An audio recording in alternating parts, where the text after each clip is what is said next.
एक गांव में एक शिल्पकार रहता था। वह रोज पत्थरों को तोड़कर लाता, फिर उन्हें मूर्ति का रूप देता और उसके बाद उसे बाजार में बेचकर कुछ पैसे अर्जित करता था। वह बहुत दुखी रहता था क्योंकि वह मेहनत तो बहुत करता था पर बदले में उसे कुछ नहीं मिलता था। वह सोचता था, मैं इतनी मेहनत करता हूँ और बदले में मुझे 2 वक्त का खाना भी बड़ी मुश्किल से मिलता है।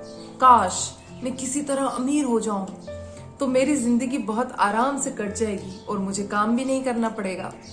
एक दिन उसके गांव में एक नेताजी आते हैं जिनसे मिलने के लिए हजारों लोग भीड़ लगाकर वहां खड़े हो जाते हैं और नेताजी का भाषण सुनते हैं।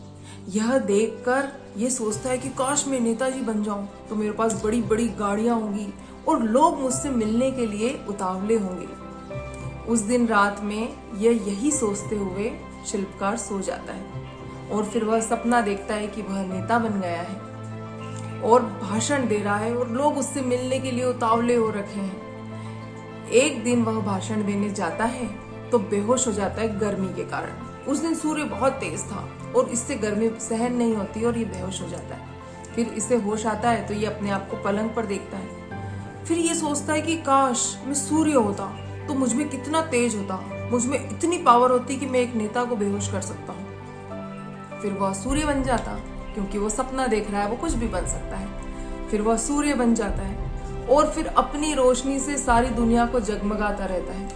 एक दिन वह देखता है कि एक मजदूर खेत में बड़े आराम से काम कर रहा है और इसे शैतानी सूझती है। यह अपनी रोशनी को बढ़ाता है, गर्मी को और तेज करता है, पर उस मजदूर पर कुछ भी असर नहीं पड़ता। वह आराम से अपना काम करता है और वहीं पर ही लेट जाता है आराम करने के लिए।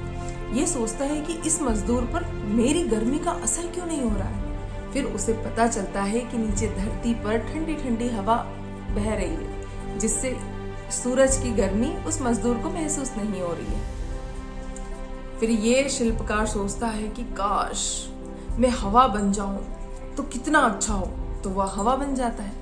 फिर वह बहता है, पेड़ पौधों को झूमते हुए देख के, लहराते हुए देख के उसे बड़ा मजा आता है और वह अपनी मस्ती में बहते रहता है। फिर एक दिन उसके सामने पर्वत आ जाता है और वह उस पर्वत को पार नहीं कर पाता। तो ये सोचता है कि अरे ये पर्वत तो हवा से भी ज्यादा शक्तिशाली है और विशालकाय है, काश मैं पर्वत होता। तो फिर वह पर्वत बन जाता है और वो बड़े आराम से खड़ा रहता है। उसको लगता है कि मैं सबसे शक्तिशाली हूँ, अब मुझे कोई यहाँ से हिला नहीं सकता, मुझे कुछ नहीं कर सकता।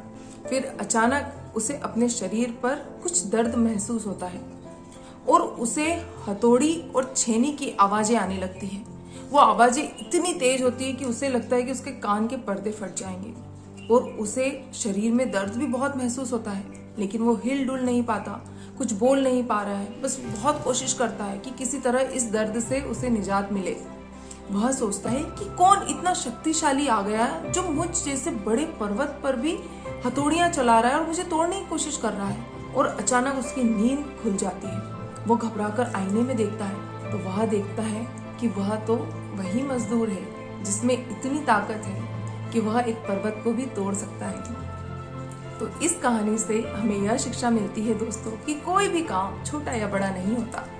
बस जिस काम को हम कर रहे हैं अगर उसे पूरी लगन और मेहनत से करें और खुशी से करें तो वही काम हमें बहुत सुख देगा।